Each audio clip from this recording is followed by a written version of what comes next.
Friends, कैसे हैं आप सब। ये सीटेड प्रैक्टिस सेट का हमारा पार्ट 17 है और इस पार्ट का नाम है basic processes of teaching learning, शिक्षण अधिगम की मूल प्रक्रियाएं। तो चलिए देर न करते हुए शुरू करते हैं आज का सेशन और देखते हैं पहला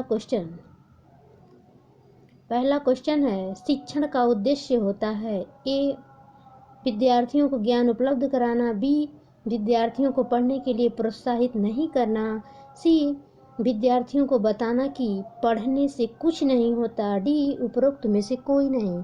तो इसका राइट आंसर देखते हैं। इसका राइट आंसर है ए, यानी कि विद्यार्थियों को ज्ञान उपलब्ध कराना। क्वेश्चन नंबर 2, शिक्षण की प्रक्रिया एक त्रिस्तरीय प्रक्रिया है जिसके अंतर्गत आता है ए, छात्र, बी, शिक्षक, सी, पाठ्यक्रम, डी, यह सभी। तो इसका राइट आंसर देखते हैं। इसका राइट आंसर होगा डी, यानी कि छात्र, शिक्षक और पाठ्यक्रम तीनों त्रिस्तरीय प्रक्रिया के अंतर्गत आते हैं। क्वेश्चन नंबर 3, शैक्षिक प्रक्रिया के 3 मुख्य बिंदु होते हैं जो शिक्षार्थियों के लिए बेहद महत्व के विषय हैं। वे हैं ए, उद्देश्य, बी, अधिगम अनुभव प्रक्रियाएं, सी, विद्यार्थी का मूल्य निर्धारण करना और डी है उपरोक्त सभी। तो इसका राइट आंसर देखते हैं। इसका राइट आंसर है डी, उपरोक्त सभी, यानी कि उद्देश्य, अधिगम अनुभव क्रियाएं, विद्यार्थी का मूल्य निर्धारण करना, ये तीनों ही शैक्षिक प्रक्रिया के मुख्य 3 बिंदु होते हैं। क्वेश्चन नंबर 4, सूक्ष्म शिक्षण किस सिद्धांत पर बल देता है। ए, एकल कौशल प्रशिक्षण पर, बी, बहु कौशल प्रशिक्षण पर, सी, सम्मिलित कौशल प्रशिक्षण पर, डी, उपरोक्त में से कोई नहीं। तो इसका राइट आंसर देखते हैं। इसका राइट आंसर है ए, यानी कि एकल कौशल प्रशिक्षण पर बल देता है। क्वेश्चन नंबर 5, बागवानी शिक्षा पद्धति के जनक निम्न में से कौन है। ए, फ्रोवेल, बी, अब्राहम मास्लो, सी, वाइगोत्स्की, डी, हर्बर्ट स्पेंसर। तो इसका राइट आंसर देखते हैं। इसका राइट आंसर है ए, यानी कि फ्रोवेल है। क्वेश्चन नंबर 6, प्रोजेक्ट परियोजना विधि का प्रतिपादन किसने किया। ए, किलपैट्रिक ने, बी, जेम्स मिल ने, सी, डाल्टन ने, डी, एडरसन ने। तो चलिए इसका राइट आंसर देखते हैं। इसका राइट आंसर है ए, यानी कि किलपैट्रिक ने। क्वेश्चन नंबर 7, मैजिक लेटर क्या है।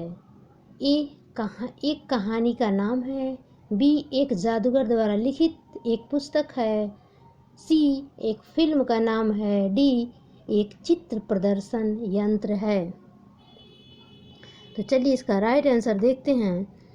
इसका राइट आंसर है डी, यानी कि मैजिक लैटर्न एक चित्र प्रदर्शक यंत्र होता है। क्वेश्चन नंबर 8, निम्न में से कौन सा समझ के लिए शिक्षण को प्रदर्शित नहीं करता। ए, नियम कैसे काम करता है इसे स्पष्ट करने हेतु उदाहरण स्पष्ट कराने के लिए विद्यार्थियों को पढ़ाना, बी, समानता और अंतर देखने तथा सादृश्यता स्थापित करने के लिए विद्यार्थियों की सहायता करना, सी, विद्यार्थियों को एकाकी तथ्यों और प्रक्रियाओं को याद करने के योग्य बनाना, डी, उपरोक्त सभी। तो इसका राइट आंसर देखते हैं। इसका राइट आंसर है सी, यानी विद्यार्थी को एकाकी तथ्यों और प्रक्रियाओं को याद करने के योग्य बनाना। क्वेश्चन नंबर 9, सिद्धांत के रूप में रचनावाद किस पर बल देता है। ए, दुनिया के बारे में अपना दृष्टिकोण निर्मित करने में शिक्षार्थी की भूमिका पर बल देता है। यहाँ ऑप्शन नंबर बी, सूचनाओं को याद करने और पुनः स्मरण द्वारा जांच करने पर बल देता है, सी, शिक्षक की प्रभुत्वशाली भूमिका पर बल देता है, डी, अनुकरण की भूमिका पर बल देता है। तो इसका राइट आंसर देखते हैं। इसका राइट आंसर है ए, यानी दुनिया के बारे में अपना दृष्टिकोण निर्मित करने में शिक्षार्थी की भूमिका पर बल देता है। क्वेश्चन नंबर 10, यह शिक्षिका अपने शिक्षण में दृश्य श्रव्य सामग्रियों और शारीरिक गतिविधियों का प्रयोग करती है क्योंकि ए, वे शिक्षक को आराम देते हैं, बी, वे प्रभावी आकलन को सुगम बनाते हैं, सी, विद्यार्थियों को वैविध्य उपलब्ध कराते हैं, डी, इनमें अधिकतम इंद्रियों का उपयोग सीखने को संवर्धित करता है। तो इसका राइट आंसर देखते हैं। इसका राइट आंसर है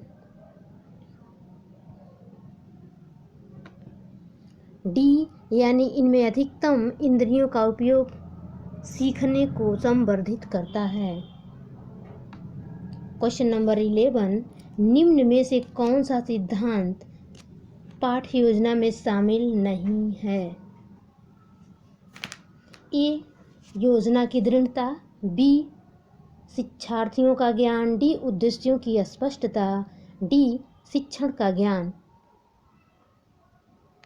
तो इसका राइट आंसर ए है, यानी योजना की दृढ़ता। क्वेश्चन नंबर 12, शिक्षार्थी फैशन शो को देखकर मॉडल्स का अनुकरण करने की कोशिश करते हैं। इस प्रकार के अनुकरण को डैश डैश कहा जा सकता है। ए, प्राथमिक अनुकरण, बी, गौण अनुकरण, सी, सामाजिक अधिगम, डी, सामान्यीकरण। तो इसका राइट आंसर देखते हैं। इसका राइट आंसर है सी, यानी सामाजिक अधिगम। क्वेश्चन नंबर 13, अंतरपरक अनुदेशन है। ए, शिक्षार्थियों की आवश्यकताओं को पूरा करने के लिए सामूहिककरण के विविध रूपों का प्रयोग करना, बी, कक्षा में प्रत्यक्ष शिक्षार्थियों के लिए कुछ अलग करना, सी, अव्यवस्थित अथवा स्वच्छंद शिक्षार्थी गतिविधियाँ, डी, ऐसे समूहों का प्रयोग जो कभी नहीं बदलते। तो इसका राइट आंसर देखते हैं। इसका राइट आंसर है ए, यानी शिक्षार्थी की आवश्यकताओं को पूरा करने के लिए समूहीकरण के विविध रूपों का प्रयोग करना। क्वेश्चन नंबर 14, प्रतिक्रिया का विलोम होना निम्न में से किसकी बात अधिक कठिन है? ए, आंशिक पुनर्वलन, बी, निरंतर पुनर्वलन, सी, दंड, और डी है मौखिक। तो इसका राइट आंसर देखते हैं। इसका राइट आंसर है ए, यानी आंशिक पुनर्वलन।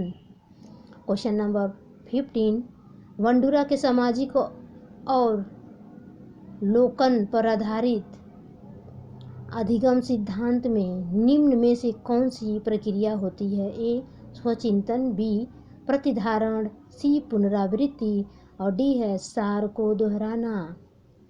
तो इसका राइट आंसर देखते हैं। इसका राइट आंसर है बी, यानी प्रतिधारण। क्वेश्चन नंबर 16 देखते हैं। सामाजिक अधिगम का सिद्धांत निम्न में से किस घटक पर बल देता है? ए, प्राकृतिक, बी, पोषण, सी, अनुकूलन, डी, पाठ संशोधन। तो इसका राइट आंसर देखते हैं। इसका राइट आंसर बी, यानी पोषण। क्वेश्चन नंबर 17, शिक्षा का विकासात्मक परिप्रेक्ष्य शिक्षकों से यह मांग करता है कि वह ए, कठोर अनुशासन बनाए रखने वाले बने क्योंकि बच्चे अक्सर प्रयोग करते हैं, बी, विकासात्मक कार्यों की जांच के अनुसार अनुदेशन युक्तियों का अनुकूलन करें, सी, विभिन्न विकासात्मक अवस्था वाले बच्चों के साथ समान रूप से व्यवहार करें, डी, इस प्रकार का अधिगम उपलब्ध कराएं जिसका परिणाम केवल संज्ञानात्मक क्षेत्र के विकास में हो। तो इसका राइट आंसर देखते हैं। इसका राइट आंसर है बी, यानी कि विकासात्मक कारकों के ज्ञान के अनुसार अनुदेशन युक्तियों का अनुकूलन करें। क्वेश्चन नंबर 18, सीखने के बारे में निम्न कथनों में से कौन सा एक सत्य है? ए, सीखना कौशल के संचय के समान है, बी, सीखने को सामाजिक क्रियाएं सुविधा देती हैं, सी, सीखना एक निष्क्रिय ग्रहणशील प्रक्रिया है, डी, सीखना शिक्षार्थी के पूर्व ज्ञान पर आधारित नहीं है। तो इसका राइट आंसर देखते हैं। इसका राइट आंसर है बी, यानी सीखने को सामाजिक क्रियाएं सुविधा देती हैं।